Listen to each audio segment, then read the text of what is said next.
Hey, it's Annemiek from the Academy for Soul-Based Coaching, and today I want to talk to you about this question of, is embodiment, is that a good thing, right? We've been having some really interesting conversations in the last couple of weeks in our Facebook group, in our coach training, in our supervisions, and it's time for a little update.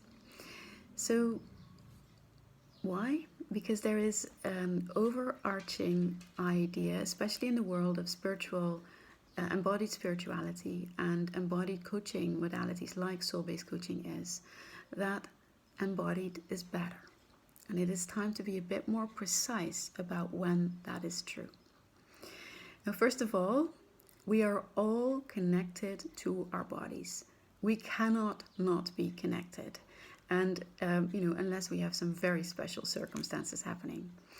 So remember that in the way that we're talking about this.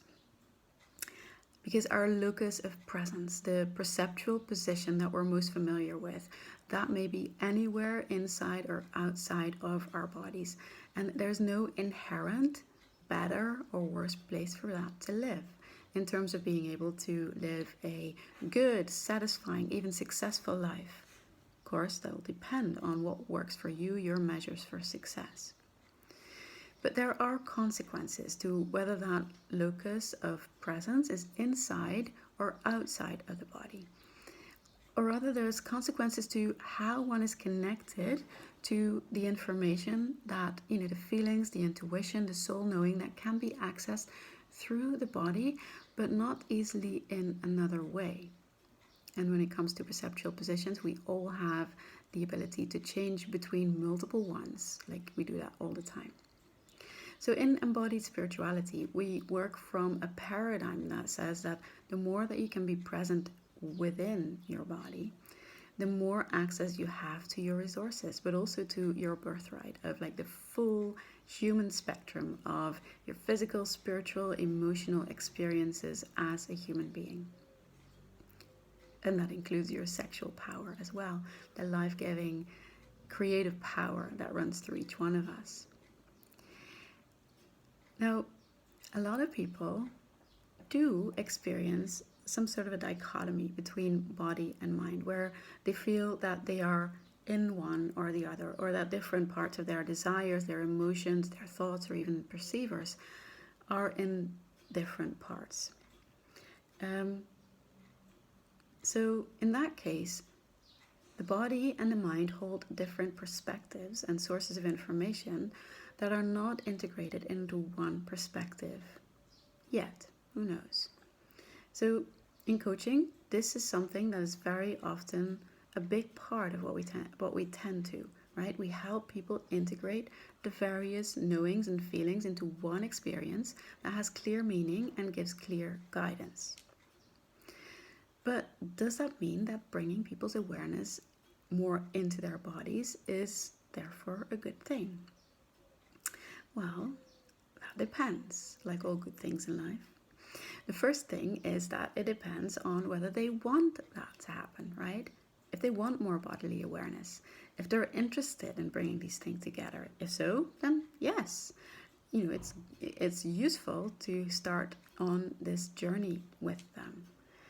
But again, be mindful of the language, right? People are already in their bodies, so it's more about bringing people's awareness to their body and their physical sensations. Of course, if they talk about being in their body or not, that's up to them. Especially in soul-based coaching, we follow the client's model of their own world. It's just not something that you want to prime necessarily, okay? Also, it's not very useful to think that there is only one possible way that people should be connected to their bodies. There is not one map that fits and serves all. Now, that's true by itself, right? That there never is one map for anything and anybody. It's just a whole topic by itself and includes your own preferences as a coach or a therapist to be in relationship with yourself and others. But there's another layer to this, and that is that when people experience trauma, it affects their ability to stay fully present in their bodies, right? There's pain that is stored in their bodies, and there is a defense, a coping mechanism not to feel that pain.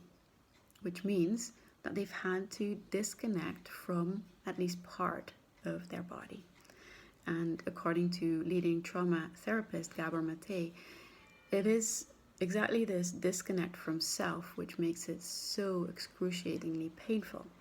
And the only way back is to keep being back in connection, which means facing or finding other ways to be with that pain and help that pain heal. Now, if you're working with people in this area, that is no longer coaching. It is no longer just healing. This is therapy, and you need to have the appropriate background to work with this. And let me just check my notes so that we have all that we need to say. Yes. So that gives the question, because this is true for trauma, and if we go by Gabor Mate's definitions, we're all traumatized in smaller or bigger ways. And for me, this is especially true for the big T traumas, like the physical abuse, sexual abuse, death of a parent, violence, these kinds of like exceptional and unfortunately way too common life experiences. But for the other parts of traumatic responses, coaching can be appropriate. So it begs the question of, so do we need to be afraid or careful to lead people's attention back to their physical awareness, afraid that some big trauma is going to pop up? Well, it's always good to be mindful and be informed of what that might look like. But in general, in my experience, as long as we don't have a fixed outcome in mind of what being in the body or being embodied should look like, we can gently invite people's attention to relate to their physical awareness and the things that they feel in and through their body. But just notice how they respond, and along the way what they would like to have happen, and take their cue. Honor that. Don't put your own ideas about what's important on top of what your client is indicating in that moment. You may want to be a little bit mindful that clients might have internalized this New Age spirituality idea that being in the body is better than being in the mind. But their body will tell you what is right for them in the moment. Honor that, okay? And there's another part of this, which is that trauma patterns are pretty rigid. You can't easily break them by asking a person to bring their attention to their body in, for example, a presencing exercise. Just a presencing exercise, which means to become present to what is and to notice the physical body. If clients are not able to do this in simple exercises, their body will just not allow it. They will only do what makes sense given that environment. So this is an important thing to realize, that you do not want to take people into experiences that may trigger trauma responses that you're not equipped to handle. Okay? Now, back to why are so many people experiencing that body-mind dichotomy, right? A big reason for people living with their focus of presence in their minds is because we, as a society, are wired that way, right? We don't learn to be present with or within our bodies, honor our body's wisdom, process emotion, connect from the heart. When we're children, if we happen to happen on people who show us how to do that, then we're the lucky ones, right? In schools, in the workplace, movies, social media, like there's so much of what happens around us that asks us to engage from the mind. And we do the best that we can, thinking of how do I best navigate this, thinking about that. So living from the mind is like a collective habit. And in that regard, the emphasis of reconnecting with our body's wisdom, our body's knowing in spiritual practices, in embodied coaching modalities can be a very powerful and healing thing to do. So the most important thing to do is to let go of the belief that embodiment needs to look a certain way, that it needs to be there for change to happen, and to realize that personal change is, that it's about the personal choice, and that the agency needs to be with your client, not just at the beginning of a session, but all the way through.